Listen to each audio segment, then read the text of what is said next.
So Nintendo's most recent quarterly financial briefing just revealed some great news if you are a physical games collector and you specifically want Nintendo platforms to have physical as an option to purchase your software for the foreseeable future for years and years to come, because in a world where we are seeing physical media obviously die right in front of us, movies and music have almost entirely gone the way of internet streaming services, and finding physical Blu-rays to pick up in stores is becoming a harder task. Then you have the games industry kind of tipping their toe into that direction, where we have a large portion of games, especially Nintendo Switch eShop being a perfect example, where maybe smaller budget games or games coming from smaller indie studios, or just some developers opting to not release a physical version, we have a large chunk of software that you can only pick up digitally on the Nintendo Switch eShop itself. And of course, this is true for every major gaming platform out there, not to mention all of the day one updates, patches. Sometimes you're just buying a disc on PS5 or Xbox to essentially download a game file from a server,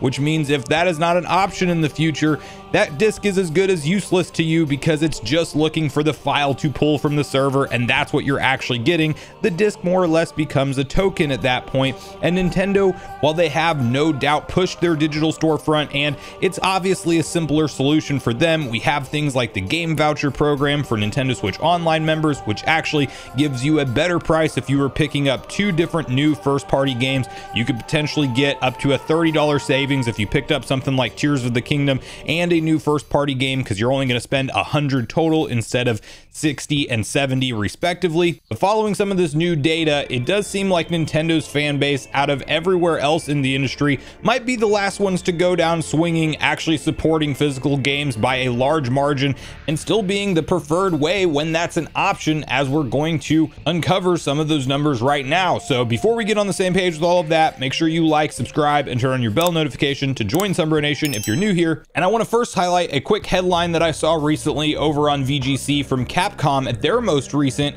quarterly financial briefing, where you have something that reads like this: despite 90% of its sales now digital, Capcom claims it won't stop producing physical games. The Monster Hunter firm predicts 93% of its sales will be digital this year. While Capcom is saying they're remaining committed to producing physical games, those kind of numbers and that data tells me that Capcom may or may not release physical games for a long time to come, because if you're already shifting to that 95+% point in the market share being digital, you have a very small incentive to ship out any kind of physical games. Now, you do always at Nintendo's quarterly financial briefing have one of the following slides, which does outline digital sales for the company, but it doesn't quite tell the entire story of how these numbers actually break down when you take into account that things like Nintendo Switch Online are a part of that revenue, and things like eShop only releases that don't have a physical option are a part of these numbers as well. But we will first walk through this official data from them, which points out the following. Digital sales in the first quarter decreased 32.6% year on year to 80.7 billion yen.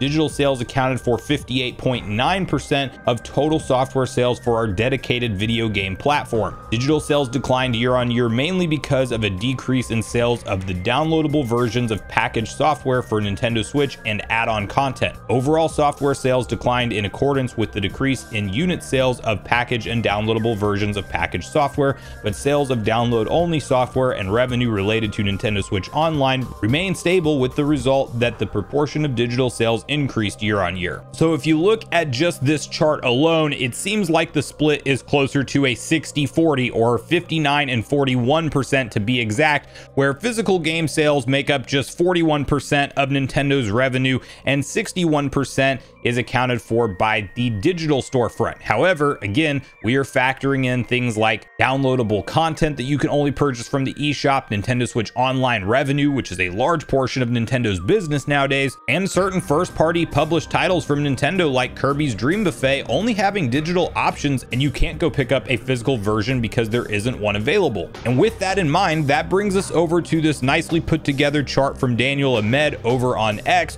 where he has compiled the actual numbers of digital game sales if you exclude things like those extra revenue driving factors that we mentioned that can only be tied to digital purchases because those are the only options for them. And we actually have a number of Nintendo's digital outlook of software in terms of if you just put it head to head with what's available with a packaged retail version at 37.7%. Yes, that means that 62.3% of Nintendo's software sales are actually being done physically when you do have a physical option available for that game. I get the convenience factor behind digital. It's really nice not to have to pop in different game carts into your Switch when you're hopping between different titles, but as somebody who will always prefer physical as long as it's an option, and I will continue to enjoy building out my physical games collection, it is reassuring to see these type of numbers where if you have more than half of your fan base still supporting physical games when that is indeed an available option, that is a very good long-term indicator that Nintendo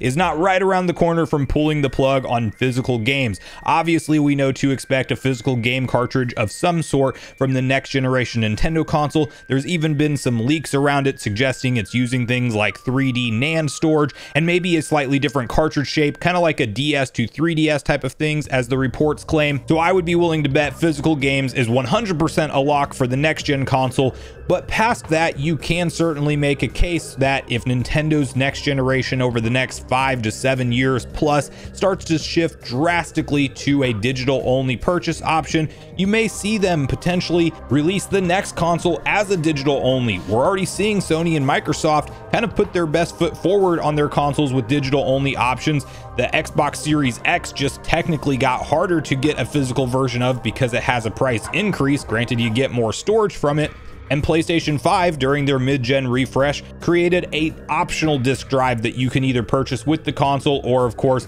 have the same unit but just remove the disc drive. They are absolutely leading into that digital-only future a lot quicker than I think Nintendo is. And with this kind of data, if more than half of your users are still picking up physical when that is an option, I do think it's a good indication that we might have a couple generations, if not 3 or 4 left in the tank for Nintendo with still some kind of physical option. And who knows what physical media will even look like in 20 years time, but it will still be nice to hopefully have that complete in package game experience with some kind of cover art on the front and back if that is how you will choose to purchase your games. And while I'm sure a lot of third-party companies, like we mentioned Capcom, they're stating they're still going to produce physical games, but again, when the numbers are expected to be 93% digital this year, how long are they really going to stay in that fight and just stop from shifting over to all digital? And we may see Nintendo even do more initiatives to kind of incentivize you to pick up digital, like the game voucher program and various different ways to make it cheaper on the consumer